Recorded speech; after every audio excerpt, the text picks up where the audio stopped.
एव्हाना हे जहाज एखाद्या खडकावर आदळून निस्तनाबूत झालं असतं. नाही, तसं कधीच होणार नव्हतं आणि होणारही नाही.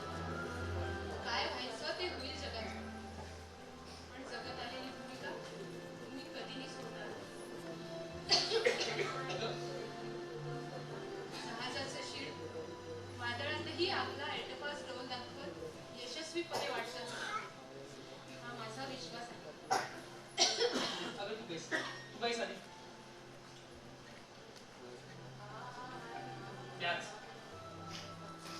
त्याच विश्वासावर तर इथपर्यंत मार्गक्रमण करीत आलं. मी दिवसाची रात्र केली, पण माझ्यासाठी, माझ्या कर्तव्यासाठी. पण मुलांकडे योग्य लक्ष देऊन रात्रीचा दिवस केला असतो हे काय मला ठाऊक नाही. कित्येक वेळा साईटवर गेलो असताना परतताना पहाट व्हायची आणि परत निघायचो सकाळीच. पण त्याही परिस्थितीत हसत मुखाने निरोप द्यायचीच तुम्हाला, तेही टिफिनसह. असे कसे? मला आजही आठवतात ते दिवस. आपलं लग्न झालं तेव्हा मी ज्युनियर इंजिनियर होतो आणि माझं पोस्टिंग नक्षलग्रस्त गडचिरोली जिल्ह्यात चिमलगट्ट आदिवासी गावात. घनदाट जंगलांनी उंच उंच टेकड्यांनी वेढलेली 20-25 घरांची वस्ती.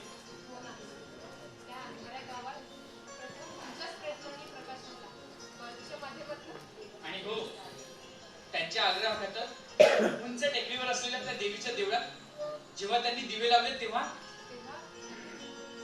त्यांनी आपल्याला सोबत घेऊन गेलेलं ते आदिवासी नृत्य, तो ताल मी अजूनही विसरू शकले.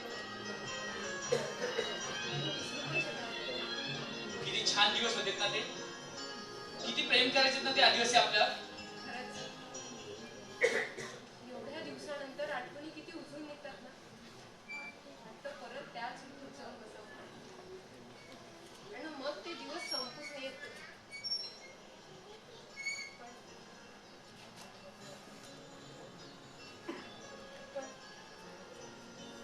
पण आता आयुष्य संपायला आलंय असं वाटतं. बस पुरे. असा नकारार्थी विचार करून चालणार आहे का? आपली योग्य ती ट्रीटमेंट सुरू आहे ना. मग मग कशाला असल्या विचारांना टेंगाळत ठेवायचं? तसं नाही, मी एकटीच असते ना. तुमच्यासारखी बिझी थोडीच असते. मला आपल्या त्याच जुन्या गोष्टींचा विरंगुळा. पण मग ही अवस्था आठवते. जाऊ चांगलंच आठवत जाईल. आयुष्याचं बघू कधी. जाऊ दे, मला नाही आवडत असं काही. बोला. बरं बुवा, नाही बोलणार. अहो, किती सुंदर दिसतंय हे शहर. रंगीबेरंगी प्रकाशानं उजळलेलं. आताच्या पांढरे लाईट्स आणि पिवळ्या प्रकाशाचे लाईट किती सुंदर दिसतात ना इथून. रोज एकदा तरी अख्ख्या देशाचा दीपस्तंभ असणाऱ्या या शहराला, मुंबईला इथनं पाहावं. सोनेरी आणि रुपेरी प्रकाशानं धावून निघताना पाहावं. असं उजळून निघालेलं शहर बघितलं ना की मला सर्वात जास्त अभिमान वाटतो तो आपल्या कंपनीत. आणि तुमचा मन, या शहरानं दिवसाचं सारं दुःख, सारं दैन्य आपल्या ओठात घट्ट मिळून लाखो हातांनी आसमंतात प्रकाश उधळला आहे. त्या बाजूला बघा, एरवी शांत वाटणारा तो अथांग समुद्र. या शहराला विश्वासानं आपल्या कमरेत इमारतीच्या प्रकाश प्रतिबिंबांनी अधिक सजीव, समृद्ध होताना दिसतो. आपल्या सोनेरी प्रकाश नेत्रांनी रस्त्यांना उजळत निघालेली ती लाल ठिपक्यांच्या शेपटांची वाहने तशी मंद गतीने रांगेत पुढे चालतात. संपूर्ण शहर तसं प्रकाश रांगोळ्यांनी उन्नत होताना दिसत आहे. सुंदर, अतिसुंदर. धकाधकीच्या कामकाजात तुझ्या या शहराकडे बघण्याचं भान कधीच राहिलं नाही. आज तुझ्यामुळे या शहराचं सौंदर्य बघता आलं मला. मी रोज बघते, साठवून ठेवते.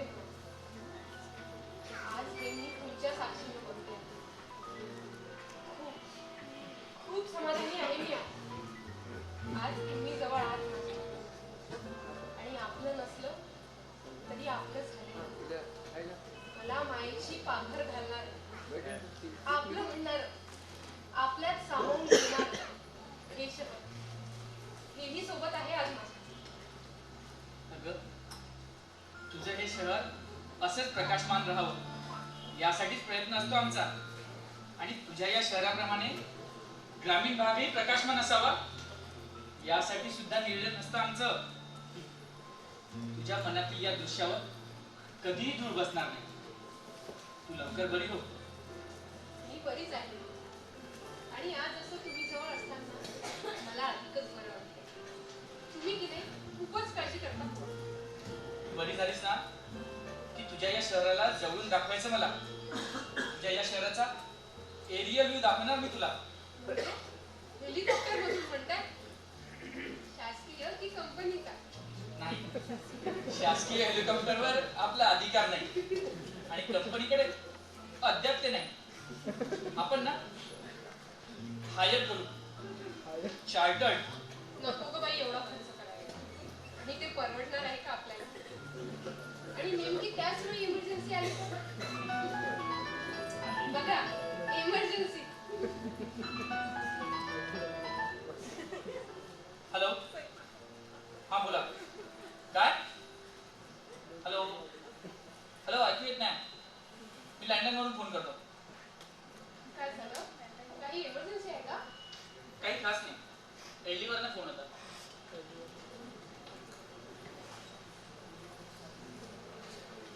हा बोला, महाजन बोलतोय. सर, आपली reporting from load dispatch centre. Sir, आज सिस्टम थोडी क्रिटिकल आहे. सर, आज डिमांड 19,000 मेगावॉटवर पोहोचली आहे. परळी जनरेशनचा प्रॉब्लेम आहे. तसेच औरंगाबादचे ट्रान्सफॉर्मर पण एक लाईन ओव्हरलोडेड आहे. तसेच सेंट्रल सेक्टरचा ओव्हरलॉड सुद्धा वाढला आहे. सर, आपण इमर्जन्सी लोड शेडिंग सांगितलेलं आहे आणि त्याचा फारसा इफेक्ट येताना दिसत नाही. आता महागडी वीज गेले किंवा इमर्जन्सी लोड शेडिंग करणे आज पर्याय उरला असेल. हे बघा, सिच्युएशन थोडीशी क्रिटिकल आहे, पण तुम्ही टॅक्टफुली हँडल करा. जनरेशनचे सर्व रिसोर्सेस वापरा आणि जमेपर्यंत लहान लोड शेडिंग वगळता इमर्जन्सी लोड शेडिंग करू नका. आणि तुम्ही तुमच्या कुलकर्णी सरांना कळवताय ना? Yes sir. हा, हे बघा अब्दुरे, तुम्ही एक अनुभवी लोड डिस्पॅचर आहात आणि आय एम शुअर तुम्ही सिच्युएशन बरोबर सांभाळाल. ठीक आहे?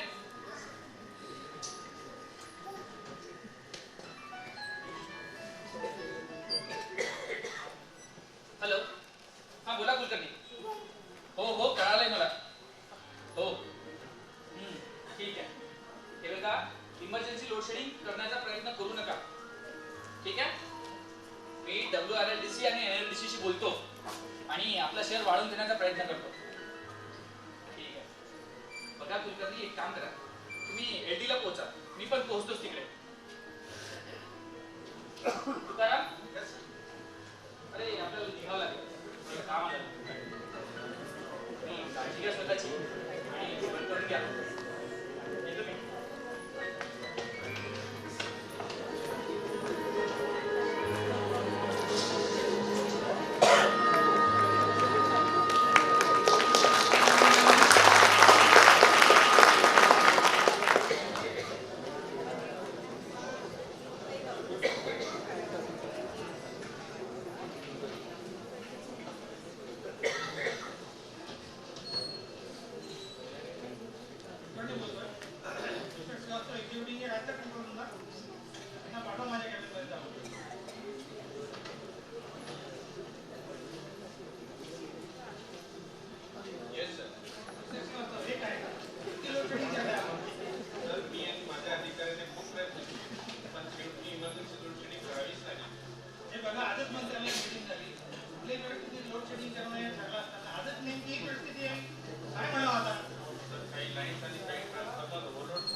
त्याप्रमाणे मी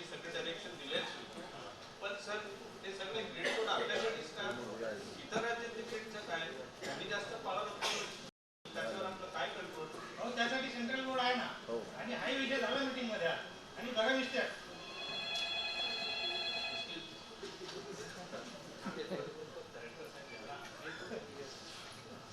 okay, let's make the music.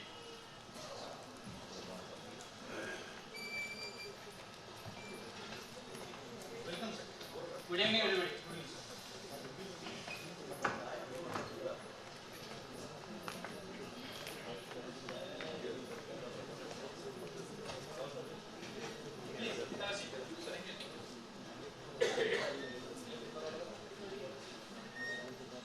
काय म्हणते आजची परिस्थिती?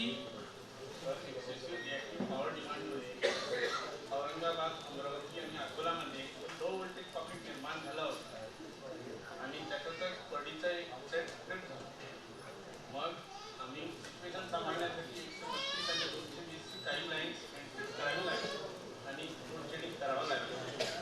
आता सिच्युएशन फारशी कंट्रोलमध्ये आहे सर.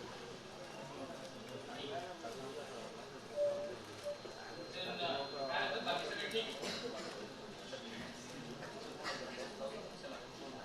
आज आपले आमदार साहेब वगैरे येणार होते, त्याचं काही कळलं?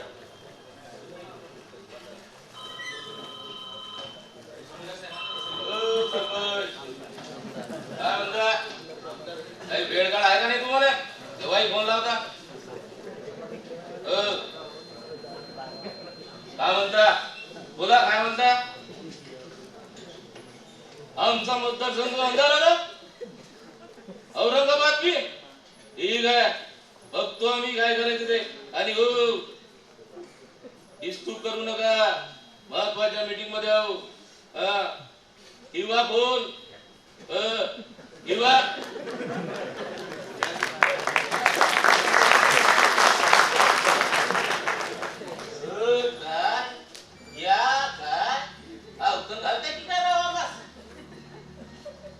स्वागत बिगत करून घ्यायला नाही आलो मी. ते आमदार सुभानराव गावंडे म्हणतात आम्हास.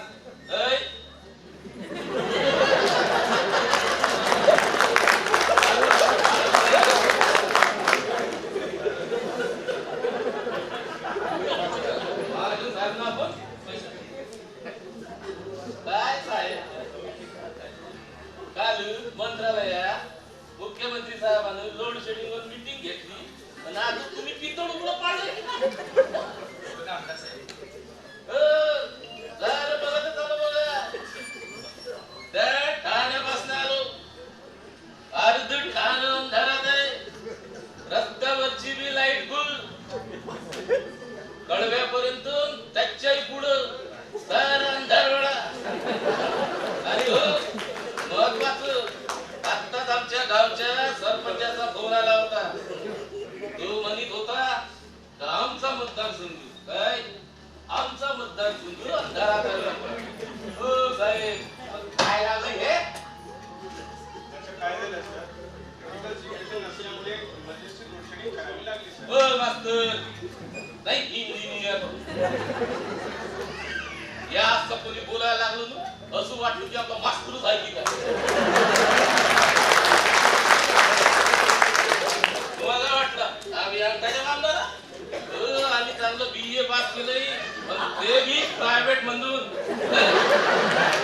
आता तर आमच्या मध्ये बी BTech, MTech, LLB, काय LLM, डॉक्टर असे आमदार होऊन राहिले. काय शिकले सवले आमदार होऊन राहिले म्हणलं. त्यांनी सांगा तुमची एक पोपट पंची. आणि हो मास्तर, नाही इंजिनियर. जेव्हा दोन मोठी माणसं बोलत असतात ना, तेव्हा मध्ये मध्ये बोलायचं नाही. आता हे बी तुम्हाला आमच्यासारख्या BA माणसांना सांगा का?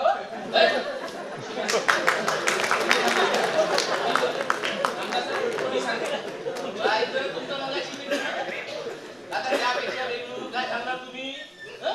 माहित आहे काय सांगणार आहे तुम्ही ते? यांना मी तर सांगू द्या, यांना मी तर सांगता आलं पाहिजे ना, आलं पाहिजे ना. सांगा हो एक्झिक्युटिव्ह इंजिनियर साहेब, बोला तुम्ही. बघा आमदार साहेब, या ठिकाणी मी आन्सरेबल आहे आणि मी इथं असताना, सर्वोच्च अधिकारी इथं असताना एक्सप्लेन करण्याचा अधिकार माझा आहे. आणि दुसरं असं बघा, मी या सारांचा वरिष्ठ असलो, सर असलो, तरी मास्तर मात्र निश्चितच नाही. ठीक आहे, हो तुम्ही सांगा. ठीक आहे, बसा. नाही आम्ही उभे ठीक आहे ठीक आहे नाही तसं बी उभं राहायची सवय आहे आम्हाला तुम्ही सिस्टीमकडे लक्ष द्या हो सर आमदार साहेब त्याचं असं झालं की काही लाईन स्लिप झाल्या त्यामुळे ट्रान्सफॉर्मर ओव्हरलोड झाले परेचा एक जनरेटिंग सेट आधीच बंद होता रिॲक्टिव्ह डिमांड वाढत गेली त्यामुळे लो व्होल्टेजचा प्रॉब्लेम निर्माण होण्याची शक्यता झाली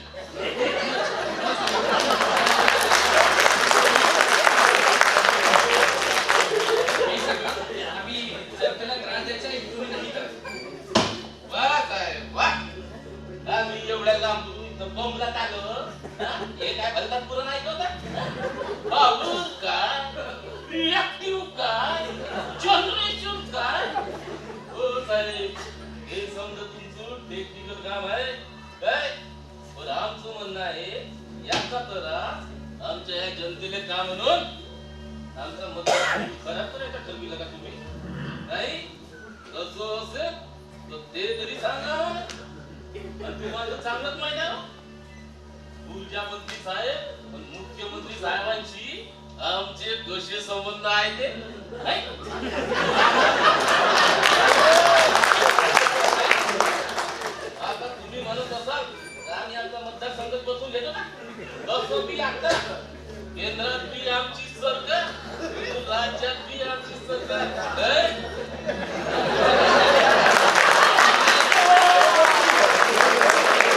ते काय घडलं त्याची कल्पना देणं माझं काम आहे आणि लोडशेडिंग वगैरे कोणी जाणून बुजून करत नाही हो साहेब आमचा प्रश्न काय आम्हाला चांगल्या प्रकारे ठाऊक आहे काय? नाही माहिती या करंटच्या ठरला का म्हणून मी गडबडलो असतो ना पण हो तुमची ही यंत्रणा सुधारणार नसेल ना एवढा विचार करावा नाही एवढं लक्षात ठेवा आणि आता केंद्रात बी आमची सरकार आणि राज्यात बी आमची सरकार काय? आम्ही आपले आभारी आहोत आणि आपल्याला काय तो वेगळा विचार करायचा त्याला आमची हरकत नाही आता रिस्ट्रेशन करणे म्हणजे पूर्ववत वीज पुरवठा करणे हे महत्वाचं आहे त्याकडे लक्ष केंद्रित केलं जाईल हो महाजन साहेब अहो आश्वासनं कसली देता आश्वासनं देणं आमचं काम आहे म्हणतो काय? इफेक्ट देणं तुमचं काम आहे आश्वासन देण्यापेक्षा इफेक्ट द्यावा आपण ठीक आहे धन्यवाद हे बघा महाजन साहेब आज आम्ही बसलो काय तुमच्या जवळ व्यक्त केल्या आणि आमच्या भावना या आमच्या नसून साऱ्या जनतेच्या आहेत आणि आम्ही जर का या जनतेत घुसलो तर या भावना आंदोलन म्हणून समोर येईल तेव्हा वेगळा विचार सुरू होईल म्हणून सांभाळ करा आमदार साहेब तुम्ही आता धमकी नाही धमकी नाही धमकी नाही साहेब चेतावणी वॉर्निंग समजा होतं आणि हो आम्ही जर का आमच्या भूतकाळात म्हणजे अवकातीवर आलो नाही तर बरं होईल सर्वांसाठी म्हणजे आमच्यासाठी बी आणि तुमच्यासाठी बी ठीक आहे काळजी घेईन मी आणि तुम्हाला इतिहासात डोकं लागणार नाही खात्री ना अरे वा आत्मविश्वास तुझं बनवलेला दिसतो ए लई बेस येतो आम्ही आमदार सुभानराव गावंडे म्हणत्या आम्हास काय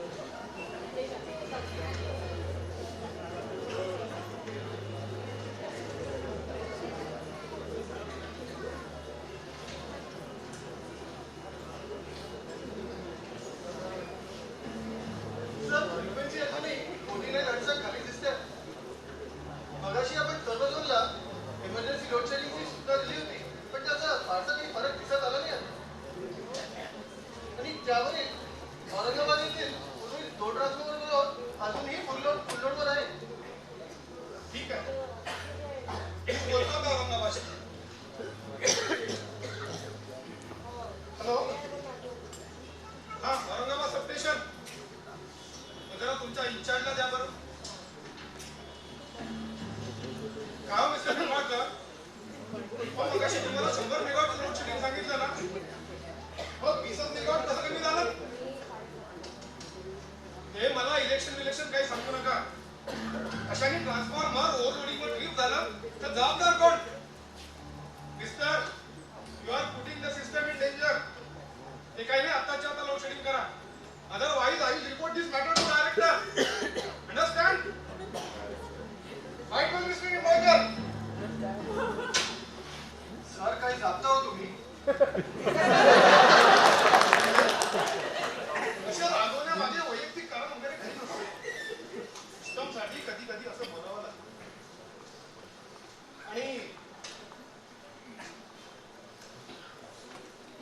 आणि शिंदे तुला माहिती आहे ना की आपली ही पॉवर सिस्टम ही फक्त आणि फक्त इलेक्ट्रिकल इंजिनिअरिंगच्या सिद्धांतावर चालते आणि तिच्या सुरक्षिततेसाठी सर्वांनी ग्रीड डिसिप्लिन फॉलो करणं अत्यंत महत्त्वाचं आहे अगदी बरोबर आहे सर आता मलाही तुमच्यासारखं बोलायला शिकावं लागेल वाय नॉट हॅलो एलटी हा कोण आहे बोला हॅलो काय इमर्जन्सी सर इमर्जन्सी आहे पहिले हा हा पर्यटक बोला काय झालं काय पाण्यामध्ये शेवटला सेट 10 मिनिटात पेट्रोल होणार अहो आता ही पीक पिरियड सुरू आहे डिमांड वाढलेली आहे तुम्ही निदान कायदा सुलभ करा ना का नाही करू शकत ठीक आहे सेट विड्रॉ केला की इकडे टायमिंग सांगा सर काय झालं सर अरे ज्याची भीती होती तेच झालं परत शेवटला सेट 10 मिनिटात विड्रॉ होता आधी सिस्टम क्रिटिकल कंडिशन मध्ये आहे लो व्होल्टेजेस लो फ्रिक्वेन्सी आणि कमालीची वाढलेली डिमांड आणि त्यानंतर इव्हर शिंदे हा सेट गेला तर चंद्रपूर पर्यंत लाईन सुद्धा ओव्हरलोड होऊ शकते सर आता आपण काय करायचं सर शिंदे आपली लाईन तर पकडायची लाईफलाईन मी समजलो नाही सर शिंदे मी चंद्रपूर पडगे HPDC लाईन बद्दल बोलतोय चंद्रपूरची वीज 800 किलोमीटरचा पल्ला गाठून थेट देशाच्या आर्थिक राजधानी म्हणजे या मुंबईत घेऊन येणारी ही चंद्रपूर पडगे HPDC लिंक म्हणजे आपल्या महाराष्ट्राची लाईफलाईनच नाही सर शिंदे तू पडगेशी बोल आणि फुल लोड करायला सांग हो सर हा पडगे एलटी बोलतोय हा HPDC वर फुल लोड करा